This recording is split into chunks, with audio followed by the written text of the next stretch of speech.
Welcome back to another episode of the Casey Campbell Podcast. Casey Campbell with you, of course. We are pleased to be joined by the head girls basketball coach at Northville High School. Of course, that's Todd Gudith.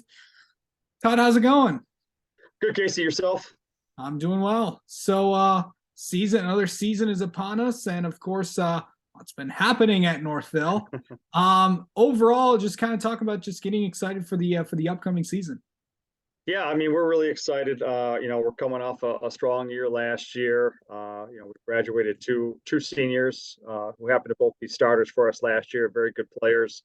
But we have nine other returning players. And so, we have a lot of experience, and certainly the kids are fired up to kind of get going. And, we open up on Tuesday next week already, real quick.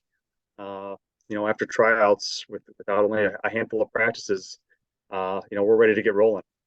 Yeah, for sure. I just kind of talk about who's coming on your team, who's coming back, and go from there. Sure. I mean, it starts with our senior class. The majority of them are 3 or 4 year varsity players. So they bring a ton of experience. We're kind of led by our point guard, E. Tanakaska, who, again, 4-year varsity starter for us at the point. And just like basketball or just like football, she's our quarterback on the court. Can do a lot of things, not just shoot from the outside, but attack and dish. I think we got a bunch of players who can really score the ball for us. And the 5 that we put on the floor, we're not a team where, we have just 1 or 2 players lead us. We have a collective group that can kind of all shoulder the load, any given night. The rest of our senior class, I mean, we're talking, Sydney Brown, Lauren Talcott, Susie Heller, which I think is kind of an unheralded player for us. Does a lot of stuff that, especially on the defensive end, that as a coach you absolutely love, but from a stat sheet filler, on the offensive side, you don't really see a lot. Keep going. We've got Bridget Samkis, a couple other seniors, and Nathan Yandoro, who's coming along, and a good mid-range type shooter for us. And then it just trickles from there when you got, our junior class, our 2 returners that were sophomores for us last year, Nikki Gretsch, who really had a huge summer for us and has really come along, and we expect big things from her, and Miranda Link as well. So those were just all our, returning players. And then we've got a handful of juniors coming up that played on the JV, and we had a really strong JV team last year as well. Yeah, for sure. Going into, you've known about your team for a while. Just kind of talk about, like, overall, how do you like what your team has?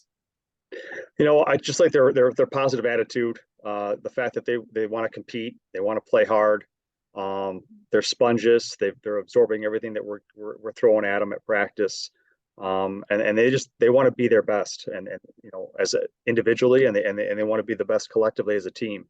And we're already seeing that this early on, and so we've got a great group of kids to work with. Again, both good students and good athletes. So they're a coach's dream in that sense. Yeah.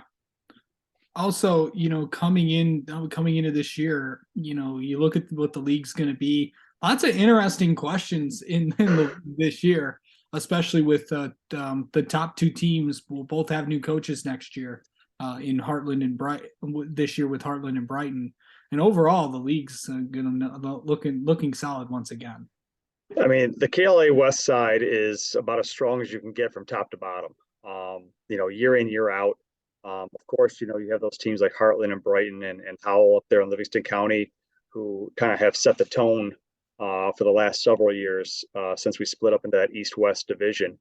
But I think this year, quite frankly, it's probably the most open that it's ever been. I'm not sure, if you ask around who the top team is, you might get a bunch of different answers this year. Again, there's a lot of question marks. We got new coaches with Heartland and Brighton. Some teams, graduated some really good players.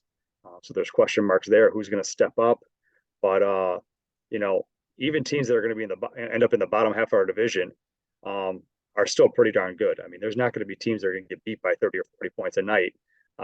Those teams, that may have a down year this year, quite frankly, would probably be a division champion in maybe some other leagues.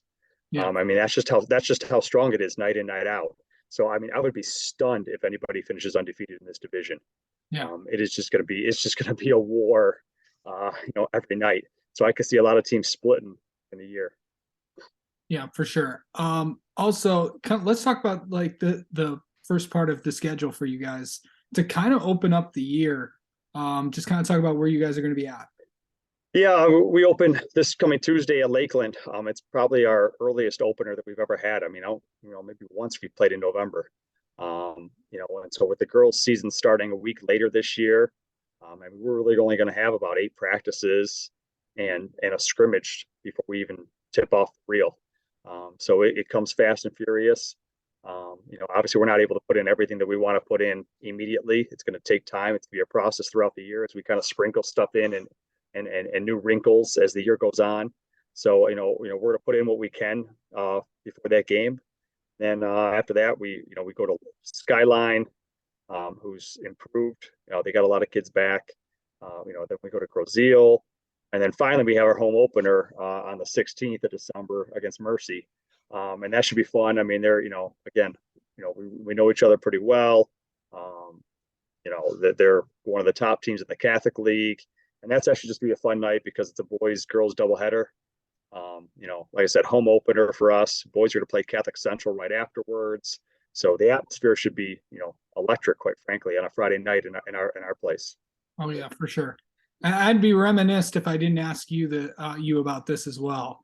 Obviously, when I got to ask you about, of course, last week's news with Coach Laddick stepping down as the football coach. The funny thing is, and probably the reason why I ask you this is because Matt Laddick, Todd Sander, and you were all hired at the same time. That doesn't happen often. No, it does not happen very often. It was just kind of a coincidence that, in 2008, within a couple months of each other, all 3 of us were hired in, 3 of the bigger sports in high school. And we've all been there now 15 years. I don't know too many high schools that can say that they've got that kind of consistency.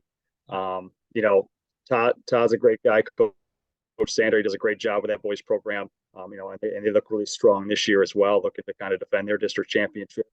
And, Coach Laddick, I mean, he has just been just a pillar of just kind of, he's so modest and just does all the hard work and doesn't want any credit for it. And he's really kind of, rebuilt the Northville football program, and he took it over at a kind of a tough time. And, he's done a miraculous job. And he's not just a football coach. I know he teaches in the building, but he's just kind of a champion of all the sports. He's happy when everybody has success. So he's not just a football only guy and only cares about his sport. He really, he supports all of us. And I think as a athletic staff, we tend to, as coaches, we tend to support everybody. So it's kind of a family atmosphere, even though Northville's a really big high school. The coaches and really kind of, we definitely cheer on everybody. Yeah, for sure. And of course, it's been a pretty successful run, especially with the boys cross country team picking up the title a few weeks ago at MIS. And then, of course, volleyball just completed. I know they came up just 1 game short, but what a run they had. Yeah, no, it was an incredible fall for the athletes at Northville High. And so us winter sports, we certainly have our work cut out for us to try to match some of the success that the fall teams did. But, we're certainly up for the challenge. Yeah, for sure. All right. Well, Todd, Gudith, thank you so much for coming on and talking with us. And best of luck this season. We'll have you on again sometime. Thanks, Casey. Happy Thanksgiving to you. Yeah, you too.